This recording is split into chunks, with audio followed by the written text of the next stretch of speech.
Hey everybody, welcome back to this live episode of Think Business. Looking forward to talking to Matt Franklin. He is the host of Rogue Retirement Lounge podcast. He's also the CEO of Bottle Rocket Labs, a marketing professional, video producer, serial entrepreneur, producing corporate sales, training, marketing videos. Matt, looking forward to talking with you because I love everything that you're doing because you're a podcaster, you're helping people retire, and you're all about videos, and you're a serial entrepreneur. So this could be like a 3-hour master's class podcast, but we're going to crunch it into about a 20-minute, master's class. So where I really want to start with you is I really want to talk about the power of videos, right? So you are a video producer.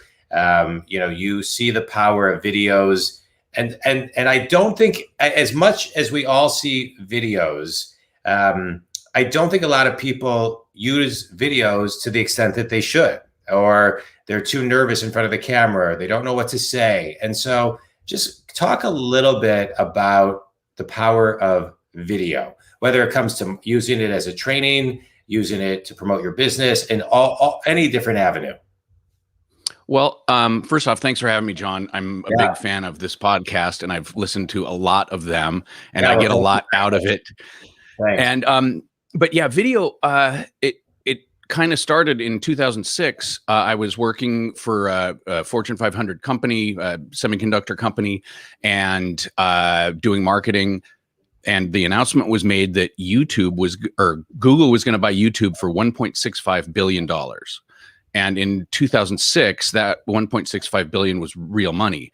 Yeah. And that day, I wrote up a resignation letter and gave it to my boss and said, "Hey, Larry, I'm giving you 30 days, or maybe I give him 60 days." And I said, web video is going to be the next big thing, and I'm going to start a video production company. And I never looked back. And that was 15 years ago. And I've been involved in doing videos for everyone from Microsoft, Intel, big companies, small companies. And and the power of video has not lapsed at all. Not weaned at all, no. If anything, it's getting more and more. I read a study a long time ago, or heard it, I can't remember, but where they said that a 30-second video is equivalent to 3.5 million words read. Wow. Yeah. That's a pretty heavy stat there. But what I also say is, even if they're 80% wrong, it's still impactful. Right. And so what type of videos work? So when you're sitting there listening and you're hearing this news, and now you're 15 years into this, what types of videos are the most effective? Well, to me, if you're trying to sell something, you have to show people who've already bought what you're selling. It's really simple. I mean, the testimonial's been around since the guy came through town with the snake oil. The person who's been healed will tell you about that product better than the person selling you the product. So I've made a living off of shooting interviews of customers for people, doing case studies. And that's really, I mean, there's nothing more effective than a happy customer talking about a product. Yeah. Right. I mean, and people learn through stories and lessons. And so absolutely. And through clients' perspective. So I think that I love what you're talking about. Talk length for a minute. There's so many different social platforms. There's so many different ways of communicating, mini courses, micro courses, Instagram, Facebook, lives, non-live. I mean, I think people are like, I don't, should it be 30 seconds? Should it be 30 minutes? Should it be, like nobody knows. Right. Well, there is no answer to that for just to start. But I wish I could remember the movie. There was a Bruce Willis movie where he was a thief, and he would sing a song to know how long he had before the alarm went off. So he'd sing the Do Run Run or whatever in his head. And the way what I tell clients is, sorry? Is it Die Hard? No, I wish I should have had that prepared. But I tell clients, ideally your video should be the length of a pop song, because it's no accident that 3 minutes and 30 seconds or thereabout happens to be how long a song will keep you engaged. I mean, clearly there's your outliers, there's your Stairway to Heaven, and there's your American Pie. Yeah. But in general, a pop song is in and out in, 3 minutes and change. So that's what I tell clients. But clearly there are cases where you can't get your message across in the length of a pop song. So then you have to notch it up. But then I tell clients, keep it as short as possible, because attention spans, I mean, the research is out there. Attention spans are shrinking by the day. And social media is ushering in this age where we can't concentrate for more than 5 or 10 seconds. Yeah. Yeah. The average attention span is less than a goldfish, which is less than 7 seconds. And oddly, we're talking about video, but many of the trends are that, people don't watch video, they watch the captions. People don't read, they skim. And so the video like this, more people will probably rewatch this online and read the captions and actually press the button, yet they'll probably listen to it on the podcast episode, when it gets aired onto the platforms. And so it's hard to get people's attention today, right? It's hard to keep it, right? And then to get access to them. So let's talk about that, because for somebody who is in all different avenues, videos, podcasting, this and the other, let's talk about all of the ways that you need to get and keep people's attention, right? And so it can't just be in one medium, right? So here we are doing a live podcast. It will then be put on the Audible, all of the, the iTunes, the Spotifys, and this. And then, there's so many different ways to connect with people. So how do you continually get people's attention? Well, that's a loaded question, because there's a million answers to that. And I have seen people there are people out there who just have a podcast and who are crushing it, and just have a podcast with 1,000 listeners. And this whole, I don't know if you're familiar with Matt Johnson. He wrote Micro Famous, and he's got a podcast called the Micro Famous Podcast. And it's all about, basically personal branding for introverts. And it's amazing how, if you really niche down, you can eliminate a lot of the noise that everyone thinks you have to make. You don't have to have an Instagram account. You don't have to have a LinkedIn account. You don't have to repurpose your content to 9 different outlets and make YouTube snippets. And use social media and be out there barking a message on all platforms. Right. In today where niches, and I hate this saying, but niches make riches and all that. You really can have a very isolated platform. And so I'm sure that's not probably the answer that your listeners want to hear. I want to hear that. I think that's spot on. I think, I don't ever look at my stats. I'm a business coach. I do one-on-one coaching. And for those that can't fit that in their budget, I do group coaching. I try to keep my message very simple. And I don't look at my stats, because I really don't care what they are. I want to be talking to my direct audience, and my phone keeps on ringing, and people, my stat is that when you emailed me and said, I love your podcast, I listened, that's the stat I care about. Right. So, and to me, I agree with what you're saying. It's about the quality, not the quantity, that people need to be focused on. Absolutely. And that's counter to what a lot of the gurus out there are telling us. Because there are whole programs that people are telling you that about, spitting your content out on multiple platforms to get it everywhere, and to, daily. And I mean, I think that's great for some people, but I believe that you can, if you've got a very high quality tribe, if you will, and they're really a community, and they really know and trust you and all that, you don't need to be out there and be everywhere every day. Well, and I'll counter that a little bit, saying you can still be out there, but it's about collecting ambassadors, not just likes. Right. Absolutely. Oh, absolutely. And so to me, I'm on all the platforms. I mean, I'm on everything consistently. I'm a big content producer, and I'm out there, but I'm focused more on building one ambassador at a time, who appreciates my content, who gets something out of my content, who will either become a client or refer me to a client somewhere in their lifetime. And if not, my overall goal is to help coach over 1 billion people. Well, they all can't be my clients, but they sure can reach my content. And so Right. I think that's where Matt, I think people get it wrong too. It's like. Okay, that's fine. How many of those likes and how many of those this are actually ambassadors of you, really speaking, to your value? So I love what you're talking about. Well, and sorry, one more thing. No. Jay Abraham talks about the marginal lifetime value of a customer, and there is lifetime value in a follower as well. Like you say, if you have these ambassadors, the seed that you plant today by putting out kick-ass content that somebody really digs may not grow into a tree until 3 years from now when when he's talking to a friend on the golf course and he says, "Oh shit, John Dwoskin has a podcast about that. You need to talk to him. You can get unstuck." And so that lifetime value, what you're doing out there, planting those seeds, it's impossible to quantify, but those little value bombs that you're putting out now are going to grow into those trees down the line.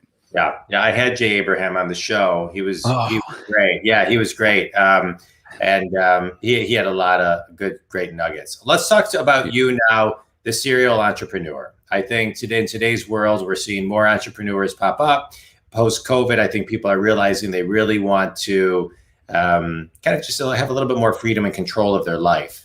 I don't know how much more freedom you have when you're an entrepreneur. You're actually working more and longer and but more control over their life. And so, success is never a straight line. And so give us kind of the Reader's Digest version of your serial, the 2-minute serial entrepreneurship journey of Matt Franklin. Okay. Well, like I said, I started out, I never wanted to have my own business. I managed people for a short while and never wanted to manage people again, never wanted to have my own business. Thought that entrepreneurship was kind of a sucker's game. And, when you hear the stats about businesses, the failure rates, I thought, why would anyone start a business? But then I started my video production business. Then I started, I have friends that I maybe go drink with, and then we talk about product ideas. And so, for instance, a buddy of mine and I were talking about how people's posture is getting bad. And so we invented a posture improvement product. And that led us to Shark Tank, where we got on Shark Tank and had kind of a massively successful run on this dumb product that we invented, in a bar. It was called PostureNOW, and it's still available for sale. We don't really push it, but it still sells every day of the week. And it's just a little posture improvement brace that you wear, and it kind of trains you to have better posture. Oh, I think I've seen that on Instagram or something. It's possible. For a while there, it was kind of everywhere after our Shark Tank appearance. That's very cool. Yeah. All right. So your journey, what I love about your journey is you kind of surrendered a little bit to the universe and kind of just followed one instinct at a time. And I think, I think that's great. I love hearing that. And so now, you're the serial entrepreneur, you've got this video production. How do you then end up doing a Rogue Retirement Lounge where, if you're, podcast, talking about investing basics to alternative investments to retiring abroad, where did that passion project come from? Well, it started when I started getting really afraid about the market bubble. And in 2017, I thought, how much higher can it go? I was wrong, proof that you can't time the market. But I started selling off my stocks. I started learning about self-directed IRAs. I started buying real estate, investing in real estate syndications. And fast forward to last summer, I was running the numbers and realized, hey, I am going to have enough income when I reach age 59 and a half, which, by the way, is going to be 7 years and about 13 days. And I will be able to retire.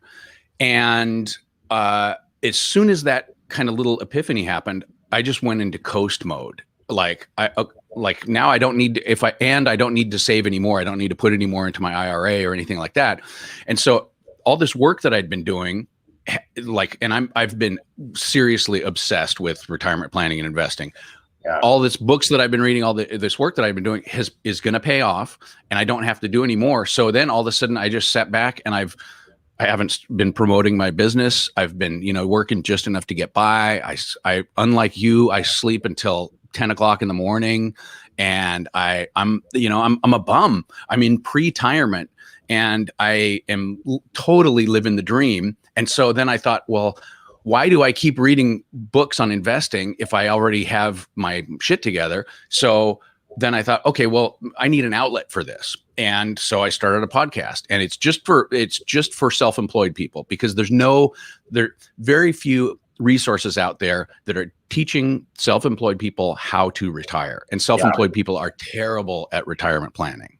Yeah, I love it. I love that you're doing so many things that you love to do, right? And when you're a serial entrepreneur, it's like in your blood. You got to find the space to let the energy out.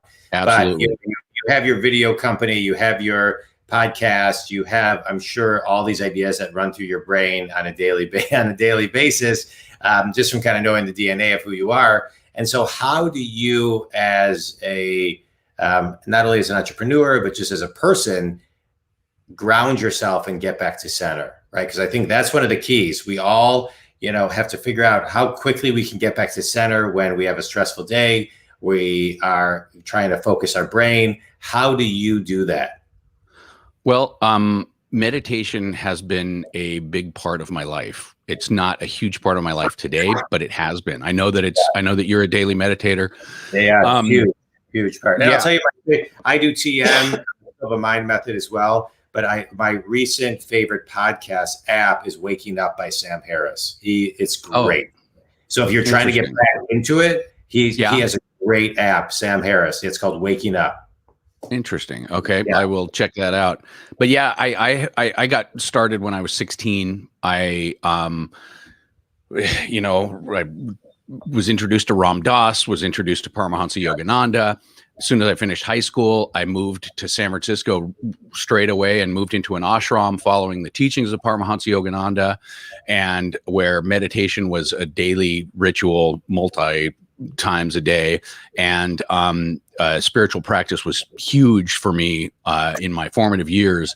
And I feel like if you have children, if you can teach them to meditate and get them to meditate and be interested in the benefits that they get when their brain is still forming. So when I was 16, I was addicted to meditating. It will pay off dividends like in crazy, beautiful ways for the rest of their lives. Yeah, no, I agree. I think it's so important. I love it. And those days where you wake up and you're rushed, you feel it. You feel it when you can't when you don't have those couple minutes. So no, it's a great thing. I agree.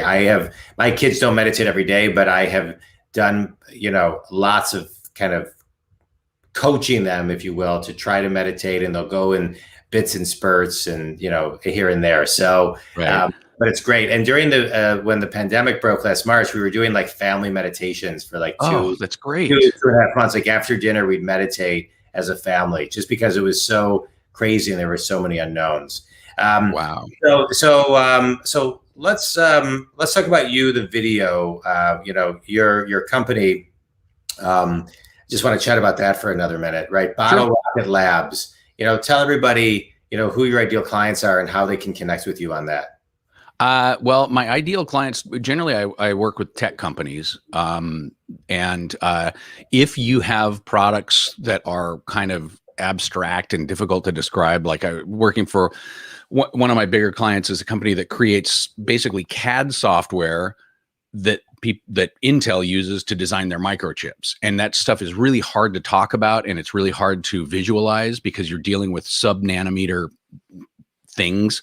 Yeah. And so I like to work with clients whose products are difficult to describe and where you can't just make a little demo video and you've got to kind of dig deep.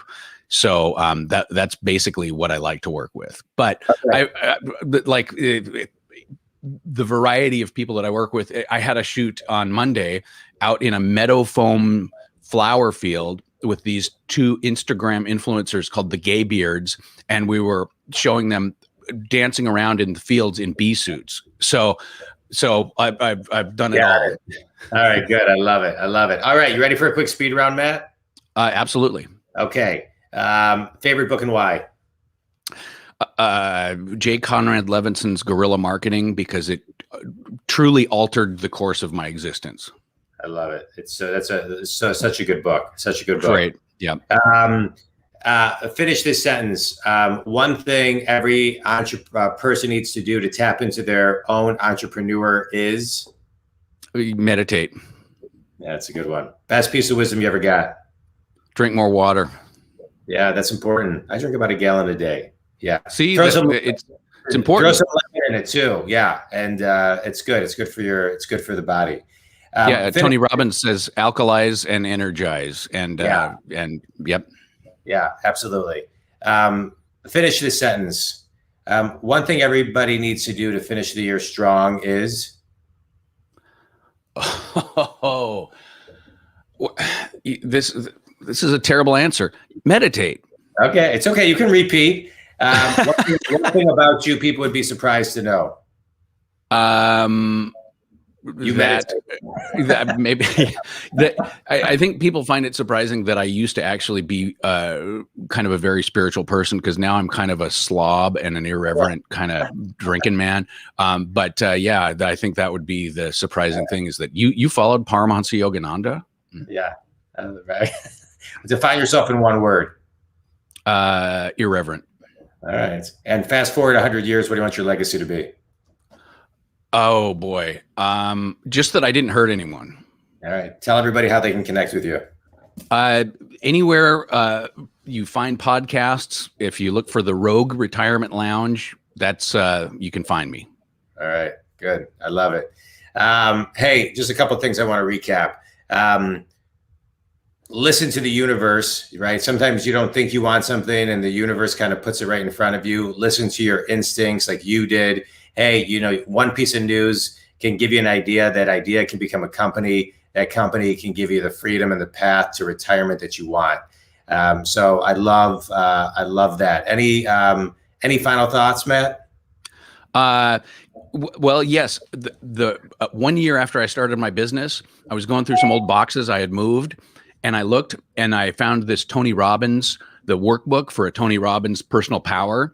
Yeah. And I had written a few years before that I wanted to start a video production company. And at that point, I didn't even know how to run a camera. Yeah. And I had done that. I did my little New Year's resolution and ran through my Tony Robbins, put that away, didn't think about it. And then all of a sudden it came true. So visualization and the whole Napoleon Hill stuff, it actually works. Amen. Amen to that. I appreciate it. Think community, appreciate you spending time with us today. Matt, it was a pleasure talking with you. Think community, feel free to go to my website, johndwoskin.com, get a copy of my book or my ebook for free. You can download it. Matt, it was a real pleasure getting to know you and talking with you. Think community, if Matt can help you in any other way, check out his company or check out his podcast. And thanks, everybody. Thanks, Matt. Appreciate it. Thanks, John. Stay on just a sec.